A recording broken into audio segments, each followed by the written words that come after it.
right, everybody. Welcome to the Omaha Beef Coaches Show. And when you're playing indoor football, that timing is everything. Now we got some things to talk about. It's really excited with the partnership with Mike and the entire staff down here at Let It Fly. Right? And it's something he's got to see.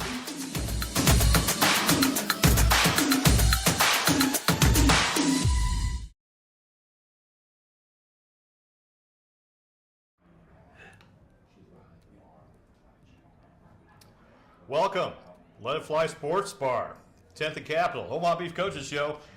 We think we're with you. Todd Walker, Jason Unger.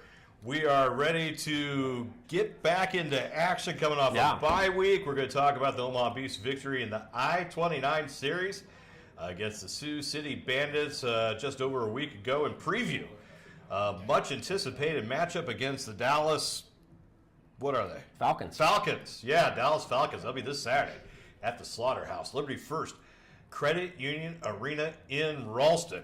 Wow. Bye week off, time to reflect, and it was a good one for Omaha. They come off a victory, well-earned victory. As they say, you know, there's no ugly losses. Right. No, there are ugly losses. There's no ugly wins. No ugly wins. Yeah. This may have been one. They all look good. Just says W on the score sheet. That's right. As Omaha victorious, hung on, survived, however you want to look at 24-17 over their rival, Sioux City. And it was a game that, you know, we anticipate when these two teams meet against each other. You get a little of everything, back and forth, tied at halftime. Yep. Goes 4 quarters. You know, big plays, big turnovers, big calls, all this stuff wrapped into one.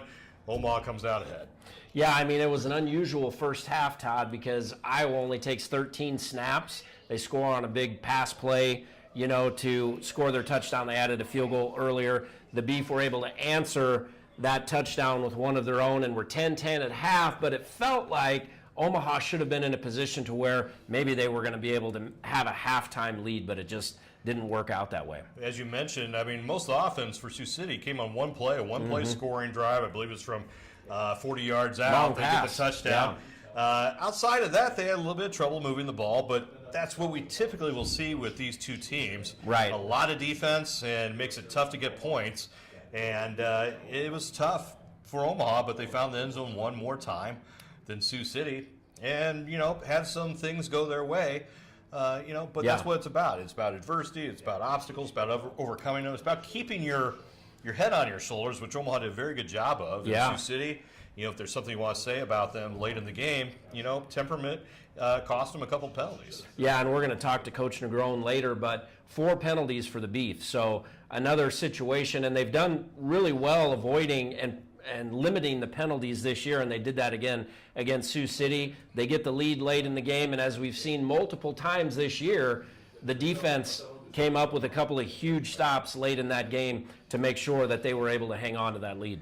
Defense has been impressive again this year. That's been a staple of this team over the last several years, of course, and having that home field advantage always helps makes a as difference. well. One thing, though, you talked about the head coach, Brandon Negron. He'll join us in this next segment, but, you know, if you want to get down on the stat sheet, something we've been seeing despite there was a loss in there, but 1 win, 1 loss, but the offensive numbers, the production's been going up. It's been better, and the thing that stood out to me was Zoe Brown completing, you know, 65% of his passes against Sioux City. He was efficient. About 41% going into the game. Yeah, it was a struggle early in the year for him, but he's starting to kind of find a rhythm. He's getting multiple receivers involved, 3 receivers with at least 4 catches in that game against Sioux City. So we're seeing some good things in the passing game. The running game, unable to get going against Sioux City. Omaha with the victory. They moved to 4-1 on the season, and I think you mentioned it in this segment, or the one that we did that nobody saw before that. It was really good. Oh, it was really good. We got recreated now, so we're doing our best. But it was a division game. If you're not familiar, division play this year. Right. National, American, West, East, however you want to look at it. Top 2 teams from each division. Sioux City is a division opponent, along with Colorado and Idaho. And Omaha's got a full game or more on everybody now in that division, including a head-to-head on everybody. So they've got some momentum. Most importantly, they control their own destiny for that home field advantage, at least for that first game.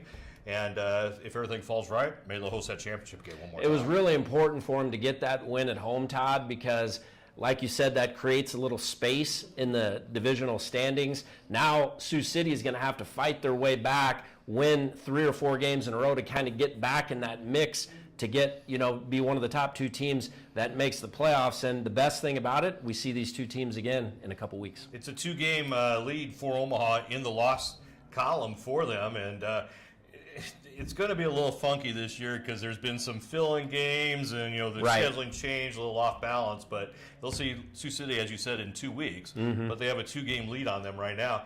They'll see Colorado at the end of the year to finish the year. They do not see Idaho again. That might be the one they actually want to see again, but as we said, they control their own destiny. They have the always tough Dallas Falcons coming in this weekend, and then the Shreveport Rougarou in between as well. Yeah. It's a good scenario for Omaha going forward for the last 4 games. They have to feel really good where they're at right now. Like I said, you get the win against your rival. You have a bye week to kind of heal some injuries, get ready to go. You've got a semi-pro team coming in this week. You feel pretty good, about remaining in the win column against them, and then you jump back in to divisional play. You got to head up. What's the highway? 29, I-29. You've never gone up to a game up there, have you? Well, I take a different route. I take the old highway. But you've never gone to I grew up in Norfolk, so when I went to Sioux City, west of here, right? Yeah, it's way west of here. And when you grew up in Norfolk, so you always took. I can't remember the highway, there was no interstate. 6, I didn't figure 12, out the interstate till I got in college. Dirt roads aren't. Yeah. So. But you've never gone to a game up at the beautiful Tyson Event Center. I've never seen a game at the Tyson Event Center. We're going to change that, though, for sure. Anyways, we've come to our first time out. We will come back. We will recap that I-29 rivalry meeting number 54 between these 2 teams. We'll bring in the head coach, Brandon Negrone. Maybe we'll get his thoughts on, the always tough Dallas Falcons are coming in this weekend. We don't know a lot about the Dallas Falcons. Very little about the Dallas Falcons. They're elusive, It could be a combination very sneaky. of old Cowboys and old Atlanta Falcons. Yeah, Texans. That can no longer play in the league, but they kind of want to stick around. They sound tough. I mean, we might see Nate Newton along that offensive line for the Dallas Falcons. I know one way to get him here. No, we won't go there. We'll come back with the Coaches Show, Omaha Beef Coaches Show, live Monday nights at Let It Fly Sportsbook. No, not Sportsbook. God, I want to play down here so bad. Sports Bar down at 10th and Capitol, downtown Omaha. We'll be right back after this.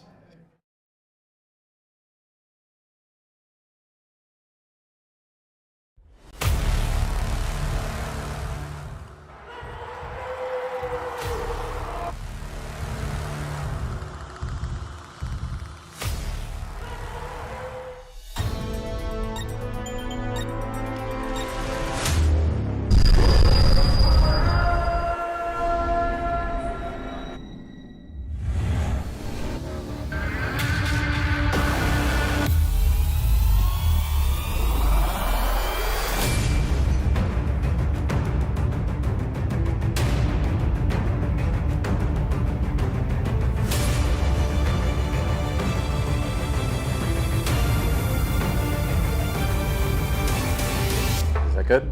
Yeah. Okay, cool.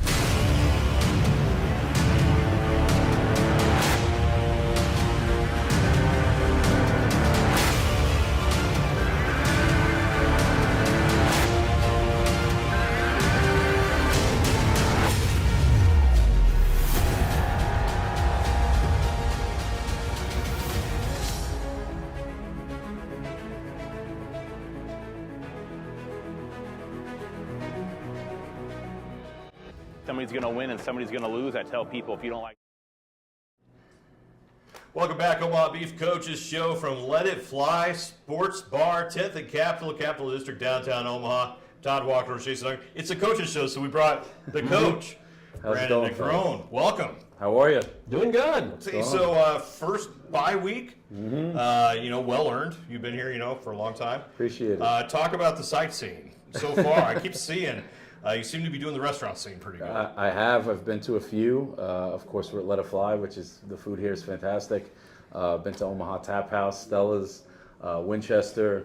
You're getting all the. I'm hitting them all. You're getting them all. I eat well here in Omaha. I'll say that. Yes. Let's get to the business at hand. Congratulations Thank you. on the victory. And we say that because, I mean, we told you before, and as you know, I mean, you've been around this.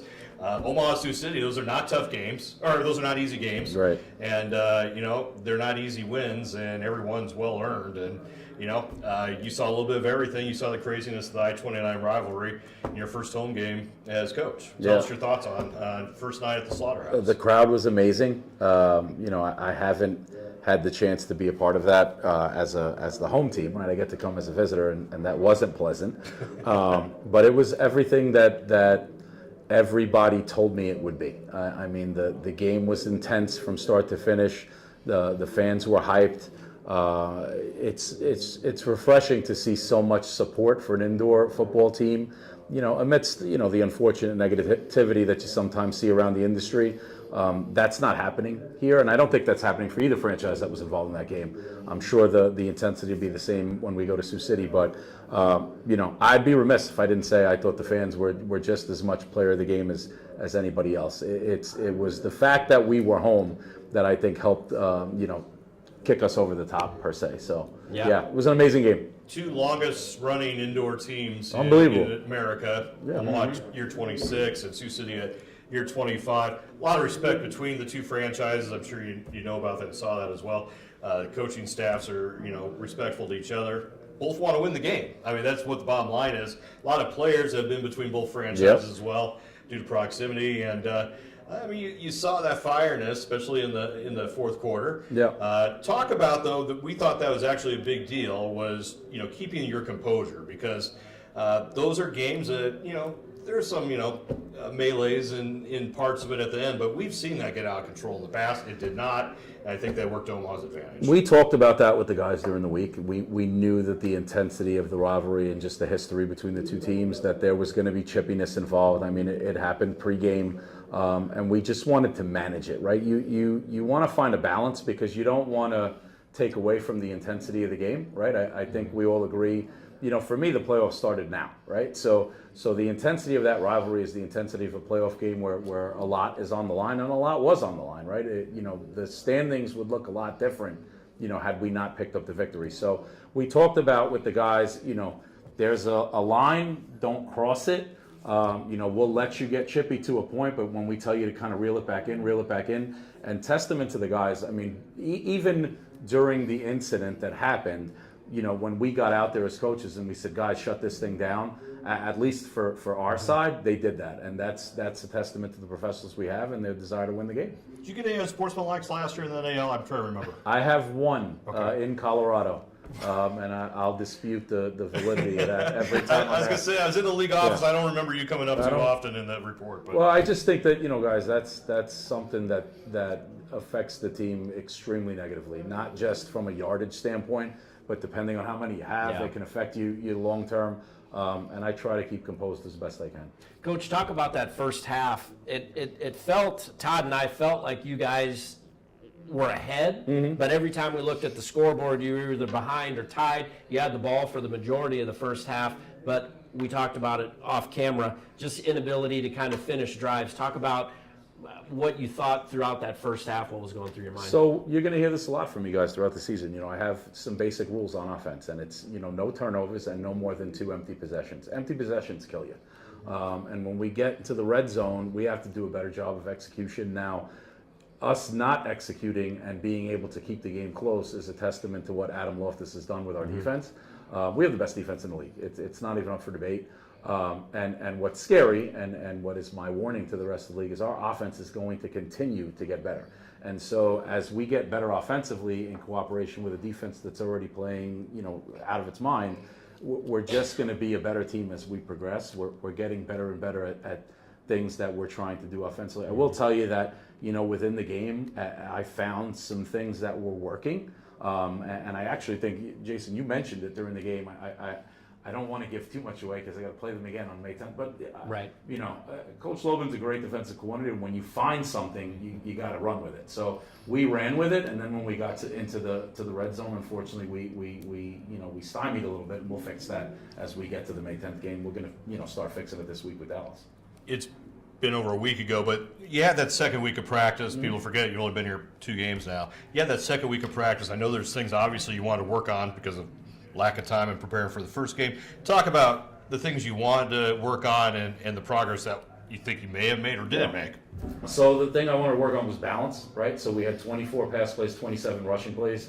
Obviously, I wanted to get Lorenzo more efficient. When I got here, he was under 50% passing efficiency. He was 18 to 24 this past game. He was, I believe, he was 17 to 35 the previous game. So we've seen obviously an efficiency improvement from that. When I run the ball 27 times, I want more than 45 yards in a game. Right. Sure. So obviously that was, something I wasn't happy with. But again, let's give credit where credit is due. Sioux City played, especially our outside runs, really, really well. And again, Tobias and Jeff and just the whole, I call it the whole tripod of Lorenzo, Jeff and Tobias. We all got to figure that out. What runs are working, what are not. That's going to get better. But again, I'm looking at overall efficiency. I'm looking at yardage and production. Lorenzo had 147 yards passing, I think, this past game.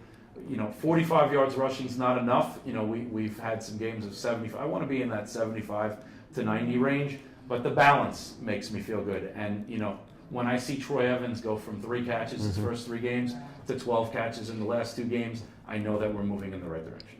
Yeah, for sure. Talk about what having Tobias in the backfield is makes what that allows you to do offensively by moving Mac to receiver. I mean, that has to be a luxury, having the ability to kind of move guys around in different parts of the field. Well, I think you just spoke to it. He's the antithesis of Jeff Mack, right? Right. So Jeff Mack, to me, is a lot more elusive. He can do a lot more things on the outsides of the line. He's definitely a threat in the receiving game. I can put Jeff Mack in an empty set, and he's as much of a threat as anybody in our receiving core. Tobias gives a little bit more power. You see, when we scored the go-ahead touchdown, I remember saying on the headset, the guys were like, "Coach, have the next play ready." And I was like, "We don't need a next play. Tobias is getting in the end zone," right? So there's things that Tobias can do, especially within the red zone, that I think gives Jeff a little bit of relief. But look at what Jeff did on that jet sweep in the first half. Right. Those are the things that Jeff does. So we have a dual-headed threat at running back that can pretty much do everything. I think, we're just talking sheer size. You look at Tobias, what he can do in a power game, whereas Jeff, again, is more elusive. I can spread him out and do things with that jet motion and stuff that allows us to give different looks to defenses. You had 2 weeks now going into the game this week, and you're playing a Dallas Falcons team, which we don't know a lot about apparently. Tell us what you worked on during this time, and you'll have time to kind of work on some things on the field this week too. So a lot of this was just me thinking about how I wanted to approach the game. There's 4 weeks left in the regular season. I don't want us to take this Dallas team lightly and bump our head. Do not against a semi-pro team. Right, I yes. just Don't give you do that that. warning. We'll give you that warning. Understood. I do have some guys that I want to see, what they can do and what they'll mean to our roster as we go into the end of the season. But I also don't have any intentions of letting up. I'm not going to turn this into, what people might perceive as a 2-week bye week. I think that's disrespectful to the team that we have coming in. So my expectation is that we play at a top level and we do some, things to improve on our offense already. I expect our defense to do what they do, right? Again, all respect to Dallas, but the words semi-pro and pro get thrown around a lot. If we're a pro team, then we need to perform professionally. So I'm not going to let up for the sake of letting up. And knowing that we have to go to Sioux City the week after, I'm certainly not going to take this as an extra vacation week. Yeah, for sure. And you want to build, and Todd and I talked about it during the broadcast, it seems like there's more and more rhythm each game within the passing game, and you certainly, even you're maybe playing a semi-pro team, but you want to make sure you keep the momentum going and keep that trend heading in that same direction. And that's the mistake that coaches make, right? So it'd be very easy for me to say, all right, well, we're gonna do this, that, whatever, and treat it like it's not, like it's a non-league game, which is what it is. But right. That will affect the momentum that I'm trying to build here, so I'm not going to do that. Let's talk about at least the ones that have occurred, personnel changes since you've come here, who you brought in, what that's added to the team, and what you're trying to accomplish there. Yeah, so we can talk. Let's start with David Ross, right? I think you guys saw him play, tight end the past weekend, right? Because I've been on the bye. want to make defenses do something different, right? So it's very easy to put 2 guards and one that declares, and he's supposedly the tight end, Right. and nothing ever happens, right? And it's just your standard stationary offensive line.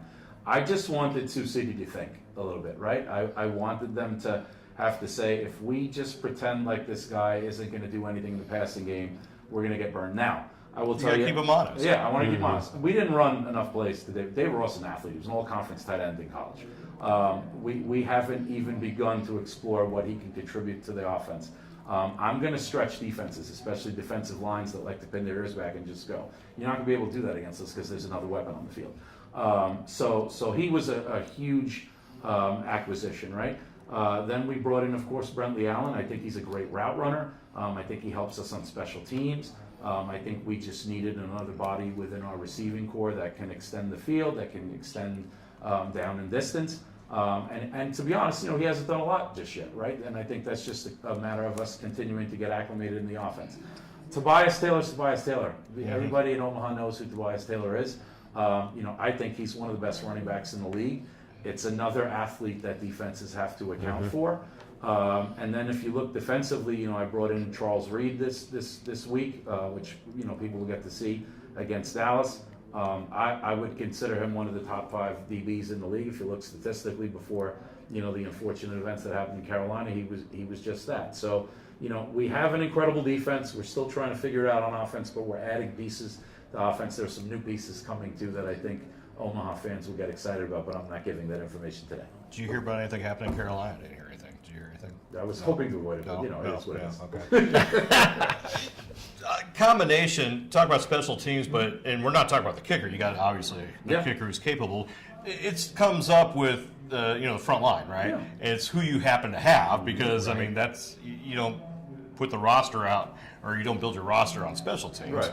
But you also have some changes on the offensive line on offense too. Talk about what you're doing right there and So, making that solid again. I think people need to get to know Robbie Malcolm, right? He's a rookie in this league. He's taken over at center.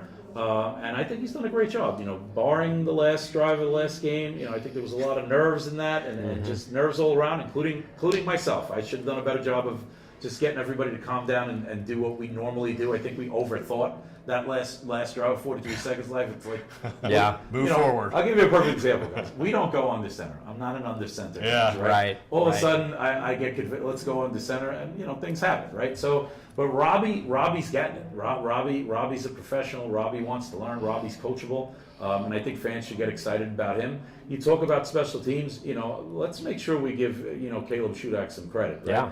43 seconds left in the game. We completely blow that drive. I don't know if I'm allowed to say that on. Yeah, you can say blow. Okay, That's Just fine. blow. That's but fine. Yeah. he kicked the ball, got it out of there. That's not Yeah. easy to say. Hey, we just screwed up. Go save our asses, right? So can I say asses? Yeah, you Yeah, can say that. just not right after blow. Right, nothing of that. Right. So I think that's been really great, and Corell, holding. I think you guys have noticed. I will kick a field goal, right? So we have a holder, we have a long snapper. I mean, these are all things that people take for granted in this game.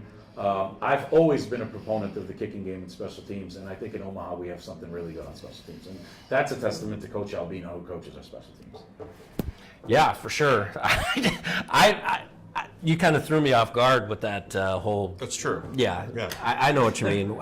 As you can see, I have on my sheet here. I work on. We have other jobs during the day. Sometimes. So Yeah. a lot of times I'll come up with notes and stuff during the day and at work, and you can see here questions for Coach Negron. You see how far I got there, Coach?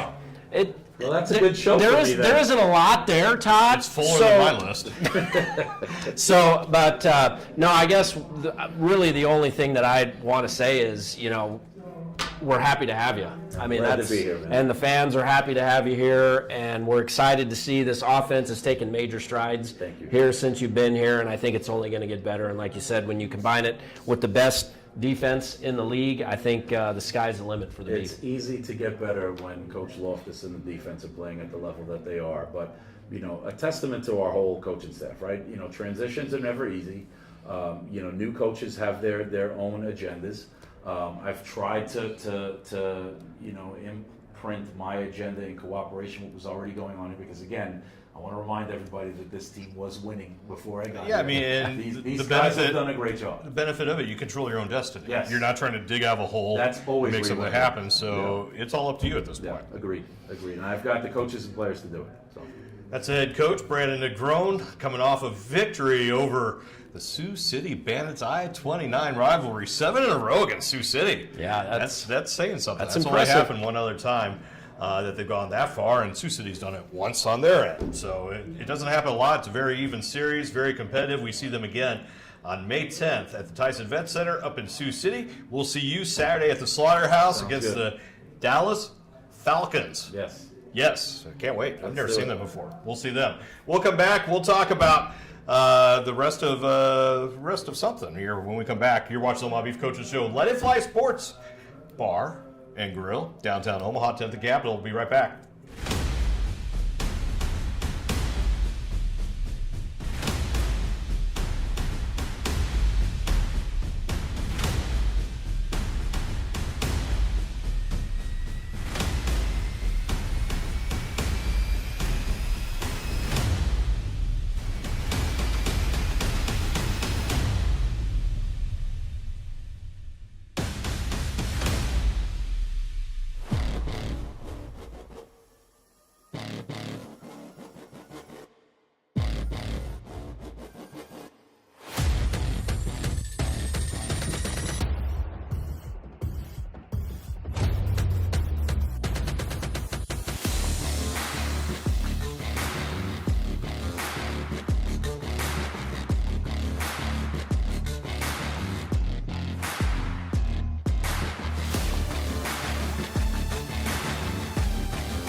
All right, here we go. We got to be moving. We got to be moving. We got to be moving. Let's go. It's game time, fellas.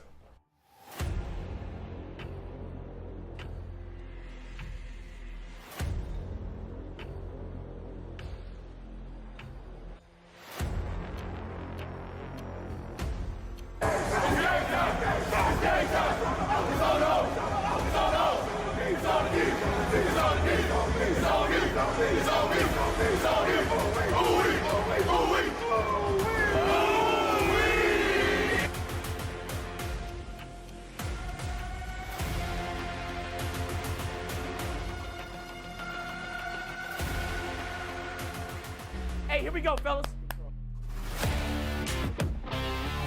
Welcome to Omaha. Welcome to Omaha.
Welcome back to the Omaha Beef Coaches Show. We are live at Let It Fly Sports in the Capital District. Jason Unger joined now by DJ K-Dub. Man, In another the house. W, right? Another W, man. What was your take from them being able to get past their rival 2 weeks ago? What I really liked was the adversity that they overcame, right? They still had the chance at the end of the game to win with the ball in their hands. They ended up with the touchdown. Of course, then the Royal Rumble started. And you knew, like, they were in the right zone, right? Because they were in these players' heads to make them where they weren't concentrating on the win or loss. they're worried about the stuff they can't control. So it was good to see the team finish. It was good, obviously, to see Brown do his thing and really take his game to another level and get back in the rhythm, right? And then obviously you had his wide receivers that were able to get open. Of course, the offensive player of the game, you had Troy Evans Jr. You saw him find his window every time, and especially live in some people's heads. And they left him wide open, so it should have been a lot more. But good overall game, good opportunity to see the growth, and I think that's where you got to start. Yeah, and Coach talked about it. The games prior to Coach Negron being here, Troy Evans 3 catches. The 2 games since Coach Negron's been calling the plays, 12 catches. I mean, you have to feel really good if you're a Beef fan that you get number 0 more and more involved in the game plan. Well, and it wasn't just him, right? It was all across the board. You saw Moose get some more catches. You saw Mac, and Tobias, Champ back there working together. And I think having that 1-2 combo punch where you're going to get hit either way is good for the Beef. And to see it in the offense to work together and coincide, I think it's just a benefit, right? It's a double-headed monster with wide receivers that are ready to catch. Right. And it just adds to that offense that will still continue to get better every practice they get. That's right. The Beef win 24-17 over Sioux City. They're 4-1 on the season. I think we're ready to jump into some highlights from the I-29 rivalry. We're going to jump right into the defense here, and that's Rock Rahman coming up with a big hit there defensively. He had a big game. Well, they had to counter that wishbone, right? Yep, and this is the last play, what ended up being the last defensive play of the game. TDG getting the interception in the end zone, adding to sealing his the win. record, right? You called his record last time. Yeah, 23 career interceptions for him now. We're going to stay on the defensive side of the ball. Reed trying to get it to his big play receiver, Bruno, but TJ making the big play out on the corner. Just seeing TJ compete every down against these wide receivers, give him someone taller, he's willing to do the work. And then, of course, look at this Marcus guy. Gray, 14 tackles, an interception. Huge game. Defensive player of the game for us. He's had a lot of huge games this season for the Beef. This is another big play here. I believe this was in the second half. Ja'Shawn Washington getting his hands on that short pass, deflecting it, forcing another incompletion. We're going to jump to the offensive side of the ball, and I think we're going to see a catch by Moose here along the dasher boards. Slow motion. I love this here. Well, what I like is you're seeing Robbie get hit in his rhythm, right? And I mean, he's still blocking until there. They know where the down and distance is. That's what is the difference of these receivers right now is they're playing the sticks, and it's in our benefit. Moose, 4 catches, 45 yards. We saw Zoe Brown do this with his legs a lot. 14 carries for him in this game against Sioux City. I don't know if Coach wants to give him 14 carries a game, but that's what happened 2 weeks ago. And then Jeff Mack here carrying the mail into the end zone. The no quit with Junebug leading the way. Caleb Shudak, we talked about him stepping up his game, drilling that field goal early in the game. That was a big play. We're, of course, looking for that third game in a row of a deuce, but then we got the TD by Conliffe. He's been a huge addition for us. He's a big body wide receiver that's going to play the post-up game, and then he's going to go get the ball. A huge playmaker when you get down in that red zone. Like you said, he's got that big body, and he can make things happen in the red zone. This was the winning touchdown here, and of course, we made a highlight of it because it's good to see Champ Taylor back in the house for the Omaha Beef, and his drive is there, and he's not going to go down easy. So good luck with those ankle tackles. Broke 2 tackles, got himself into the end zone, and I talked a little bit with Coach about it. Having him in the backfield, then you're able to move Jeff Mack around. I mean, that's a huge, huge advantage for the offense. Yeah, it's just good to see the defense still hold their own. They had to make big adjustments to the offense that was played back in the good old Husker days, the good old wishbone, that no one really runs. You make adjustments, and as soon as they started making adjustments, you notice as soon as Sioux City had to back out into a regular offense, they had their number. Mm-hmm. They had their number, and that was kind of the moral victory of it, right? Like, they could not play their regular offense versus our defense without an issue. And hats off to both the offense and defense. Obviously, the offense is, you guys made a good point of it, is just continuing the numbers up. You know, getting them back to what we're used to seeing. And of course, don't fake out on that run, because it is going to be coming. Don't think that Jeff Mack and Taylor aren't going to run on your face, but it's going to happen.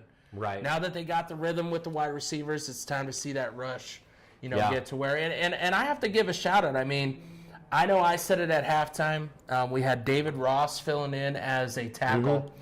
People don't understand, we were down a tackle and we had a tight end Swiss Army knife that Coach Negron has trusted in his game, and I watched him play the first half, and then when it came to the second half, I did what any offensive lineman does, right? Like, you see how it's played and you're like, okay, this guy's your same size, now use that lower hips, and then all of a sudden it was one pancake, and the smile on his face resonated so much to the offense, and that's what I think some of those winning things are, right? Like, everybody is, of course, bashing players, not normal fans, but they're getting bashed, right? Because they aren't playing up to snuff. But when you could just have one-on-one with some of these players, and I appreciate those players that we could talk and just be like, hey, man, you got this. Right. If he didn't trust you, he wouldn't put you there. And, I mean, it is a big difference from a DeMarcus Mills. Yeah. So if you don't know that, I mean, that's where the change was. But Ross got in his zone in that second half, and I think that was the key to the win that people kind of are underseeing. And of course, that pass down the field, I mean, that was – you guys saw it from up above. I was, of course, on the far side, so it's hard to tell who had the first push, but it went both ways, and I think you let him play. Right. You bring up a good point, and I think it's lost on a lot of fans. They don't see the play in between the tackles, both along the offensive line and the defensive line. And I felt this whole season that the Omaha Beef offensive line has really played pretty well. And it hasn't been the same three any game. We have not had back-to-back where it's been consistent because of whether it's an injury or someone filling in. So seeing, our center Robbie just getting his way, and no matter what anybody says, we only had, I think, maybe one ball that was a low snap or that kind of touched the carpet going back. And, like, those are plays you can't remake or redo. So the fact that he is getting it done snap after snap and still being able to hold his own and only his second game playing for the Beef, that's what I like to see. That's huge. He's DJ K-Dub. You see him at all the games. He's on social media. He's the Omaha Beef hype man. He joins us every week on the Omaha Beef Coaches Show. DJ, thanks for hopping up with us here tonight. Yes, sir. We will see you Saturday night, 6:30, Dallas Falcons at the Slaughterhouse. The Beef look to continue that winning streak. We're going to take a quick break. We are live at Let It Fly Sports Bar in the Capital District. We'll bring Todd back in. We'll wrap up the show after this quick break.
Dallas Falcons in non-league action Saturday night, 6:35 kickoff at the Slaughterhouse at Liberty First Credit Union 6:35. I mean, we've talked about this before with these different start times. I think Sioux City starts at 7:15. What's the reasoning behind that? None. Can we just start at the top of the hour or the bottom of the hour? No reason. There's no reason. There's no reason? Well, I do know Omaha's reason is half hour earlier gets people to the post-game party a half At hour Winchester's. earlier. You know? Yeah. And, Well, Kirk Heyer, our broadcast partner, he gets it he warmed up appreciates over there. that. So it's more time for that to get everybody over before our last call. And everything. That's right. So, more time, more fun. So, anyways, Dallas Falcons come in as Omaha looks to get back on the winning streak as they've put 1 W up, and then after that, the heart of the season to finish off, they go up to Sioux City, return that I-29 game, and see if Omaha can pull out the sweep.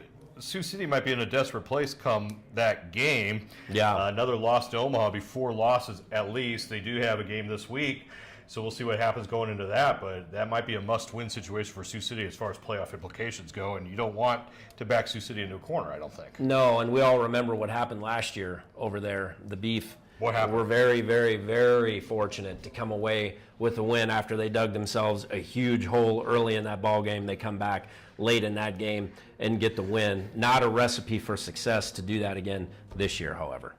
2 games in a row now, so that means we'll be back here next Monday night, or some of us will be. I don't think I'm here. I don't think I'm scheduled next week. Yeah, you're off. I get that one off. But next Monday night, we'll be back here for the Omaha Beef Coaches Show, reflecting on hopefully a win over the Dallas Falcons. That if would not, be good. If not, you're going to get another boy unique coaches show. It will be unique, to that's drive. for sure. So, and then we'll get ready for that I-29 rivalry as we finish the season off. So, kickoff this weekend, 6:35. Omaha, they're going in the right direction. They seem to be finding a little bit more offense. They're getting players into the system. Really, they need to get a couple games in a row because they come in, they have a game, they have a bye week, whatever. Just need to get some reps out there and probably get some consistency going. Yeah, and I think the main thing, and we talked a little bit with Coach about it here earlier, I think the main thing is to maintain that good feeling you have on offense. Again, we talked about it during the broadcast. Not all of the passes were spot on from Zoe Brown, but when you complete 18 to 24, I mean, you're obviously doing something right. Coach Negron's getting multiple receivers involved in the offense. Troy Evans Jr., 6 catches, Double K, 4 catches, Jeff Mack, 4 catches. So the passing game, you're seeing strides making some strides, and I think what you want to do this week against the Falcons is to make sure you can carry more of that momentum into the next week's game against Sioux City. Yeah, obviously you have a non-league team. This is scheduling quirks of indoor football. But, of course, Omaha knows you do not take them lightly. This is a game that counts, unlike a preseason game, which was an exhibition game to start with. Right. But we know what happens if you take them lightly. I mean, there are athletes. Dallas is 4 or 5 times bigger than Omaha, just because. So you figure that they got some players there, right? Yeah. And we've seen these teams that have come out of that area where they're, quote, semi-pro or other teams in these leagues. They have a lot of local talent just because population-wise, there's a lot of players down there. Yeah. They play in the National Football Association. Oh, I thought you were going to say league. I was, whoa. Not the NFL, the National Football Association. That's different. It's a 10-team league. They've only played 2 games, but they do have a familiar opponent in Shreveport. They played Shreveport and lost 55 to 21, but that was way back on February 21st. So, you can... And they're an outdoor team, I believe, correct? Right. So, that was a game with very little practice, goes in and plays Shreveport. I believe that was their exhibition game at the beginning of the season. Lots of things to work on. I mean, there's still, we talk about timing on offense. I think you'll probably like to see them run that ball, get that running game going. Probably try to emulate that last drive of the game. Yeah. Where you had to move the ball forward and just try to do some of those basics. Right. Get some confidence. But, Coach talked about they're bringing some big bodies in, both at running back. You got Tobias Taylor back, and that offensive line solidifying up. I think you're going to see improvement as they try to mix in that running game. And we know, I mean, just you don't come in and install a full offense in 3 practices, or 6 practices. He's had some time now. Be interested to see what they're able to do. May not show a lot against this team, but over the next 2 weeks, we'll start really getting to feel what Omaha has here for the stretch run. Yeah, and Coach hinted on maybe some roster additions here as we move through the last half of the season. So the roster as it exists now may be a little bit different come the Sioux City game or, the last couple of games against Shreveport and Colorado. Want to remind people, tickets still available for this Saturday. You want to come out. Tailgating now legal, in Ralston, weather permitting, I guess. Well, Yeah. I mean, if you want to be in the cold. We haven't had a lot of It is great not cooperated, game though, days. so far, Yeah. but it looks like, fingers crossed, going to be good this Saturday. Come out for that. If you're somebody that attends the watch parties normally for road games, not a watch party the next game.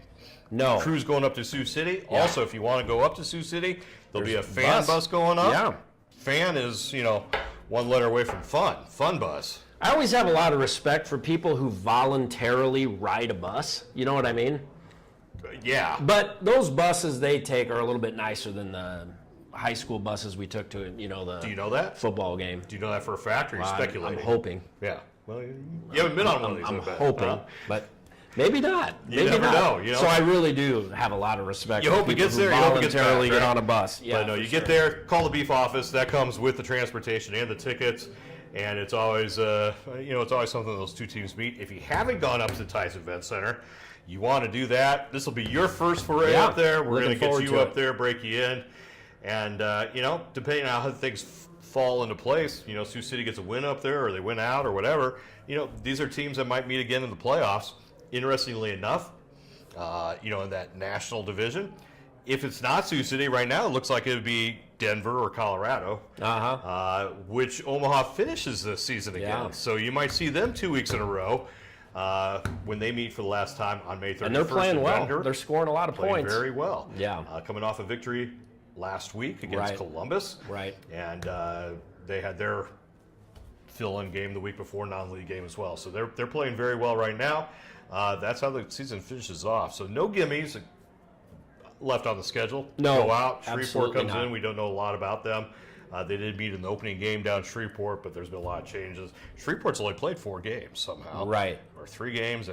2 of them were, I don't know. They haven't played a lot of games. We don't know a whole lot on Shreveport right now. But it'll be interesting to see them for the first time at the Slaughterhouse. That game is on May 24th. Yeah. Give us your thoughts going in the last 4 weeks. Yeah, like I said, it's getting down to crunch time. I mean, it doesn't feel like we should be this late into the season, but when you look at the schedule, just 4 games left. As you mentioned, then you get into the playoffs, and it's a 2-game battle for the championship. The Beef put themselves in great position with the win over Sioux City 2 weeks ago. They're sitting with a cushion in the league, but as we know, they have another game with them May 10th. That cushion can shrink a little bit, so the Beef just need to make sure they continue to win games.